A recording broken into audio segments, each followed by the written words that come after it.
Good morning, it's Blackbird here, taking a walk on a Saturday morning. I came to talk to you guys about when you want to quit something.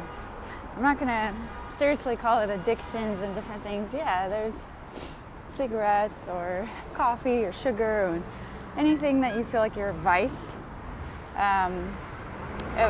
I want to preface this for a second. If you feel like you have a very serious issue, obviously it's hard to get out of on your own. Sorry for the trucks. It's hard to get out of on your own, and you definitely need a support group. So whether that means you get professional help or, talk to a friend. If you don't have a friend, message me. I'll talk to you more. With that being said, there's a lot of self-healing that you can do. Even though we feel like we're in a hole, we've dug ourselves into, whether it's even debts and, habits, different things. You can also start to shift yourself very quickly in the moment. So I just want to talk about in the moment that you are craving something, or you think you need it, or oh my gosh, life is so hard, I better just recluse and go do this, meaning like go have a drink, or I need a break, I'm gonna go smoke, I need a coffee, I'm so tired, that we do this all the time where we feel like we need something outside of ourselves. And honestly, if you just take a moment, breathe, think about, okay, I can have that. That's the other part. You like to trick yourself. You say, oh, I can have that thing, whatever it is. Say it's a cigarette. Okay, I'm going to have a cigarette, but... And then you delay your gratification by doing something else that's positive first. I promise you it works. I have not smoked in 20 years. Part of that was the person around me said, I'm not going to be with you if you smoke. That was huge. So I said, okay, so you kind of hide it here and there, or, you decide, well, do I really want to be with that person? Do I really want this? Well, if I want this, then I need to make way for it in my life and get rid of the things that are not really serving me toward that higher purpose.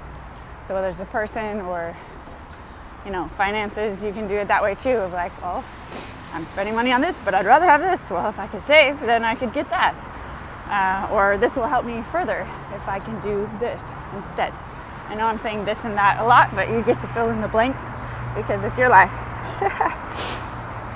So delayed gratification.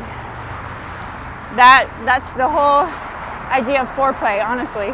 And that's what makes it so great, right? So you give yourself a little time limit. Say, okay, in 10 minutes I'll go do that. You can set a timer if you want to. But in the meantime, you got to fill it up with something awesome. So for me, with the smoking thing, I did this. I said, okay, I'm going to take the walk. And I know I have 20 minutes of a break. So I'm going to take the 10-minute walk. And at the 10-minute mark, I'll get the cigarette out. And then I have 10 more minutes of my walk. And then I have to go back to do whatever else it was. So after a little while, I would forget. Because I was having such a nice time looking at the sky, or the thoughts in my head, just breathing, noticing the world around me. I started to shift. That's a very, very simple version of it. There's other times where you get busy, so you don't have time to do that thing anymore. And that's great. That's a really great thing. Let's see where I was at. So get busy. Get busy doing something awesome. Again, fill it up with something positive. Maybe it's call somebody that you haven't talked to in a minute. Or do something like this right now. This is what I'm doing. I'm giving you guys a blog. A vlog, I guess it's called when you're on the video. So do something awesome with yourself in the meantime. That delayed gratification. But when you tell yourself no, you're going to rebel. That's how we are. If you say, no, don't have that sugar, don't have that treat. It's just like with parents saying you have to eat all your dinner first and then you can have dessert. That's how we get fat. I would say take a few more bites and then you can have that treat. Or I had a treat yesterday, So I'm going to skip a day and I'm going to have one tomorrow.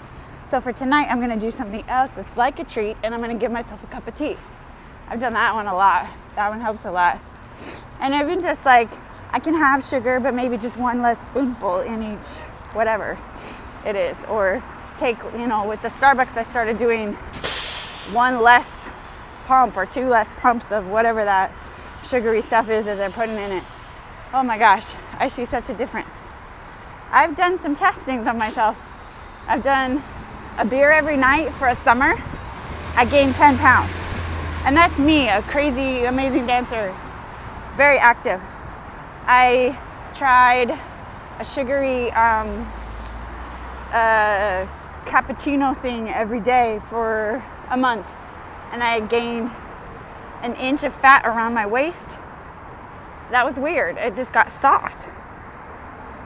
Being able to do these things and then be able to stop is a good test for yourself. Your mind is stronger than you think. And honestly, your spirit and your body will thank you for it. If you listen to your body, sometimes it does crave things. So maybe with sugar, it's craving, fruit. It's craving something natural that has a sweetness to it a little bit. So try to alter things, find alternatives that are close, so you're not feeling, totally cheated by yourself. But definitely the smoking thing is yes, I can have it, but I'm gonna wait another 10 minutes. I'm gonna wait another half an hour. And then the parts that you like about smoking, that was the other part. Like right now I'm taking a walk because that was what was making me think about it. Is taking the walk, or it's the breathing, it's the getting outside, it's the going somewhere where there aren't as many people. I did that yesterday. I was in a very public place and I was trying to do a little meditation, just walking around, and it got really extensively too busy around me, and I was trying to find somewhat of a quieter cove. And so I walked up the stairs to this area that's kind of outside, thinking there's going to be a little alcove, and guess what? Sure enough, there's somebody already hidden over there smoking a cigarette. And I laughed to myself, and I took the stairs back down to give them their privacy. Like, okay, I see. It is that. We want a little privacy. Guess what? I did the same thing just now. I went a little bit off the beaten path, and I'm going to turn around and show you where I'm at, just so that you can see. And it smells like smoke.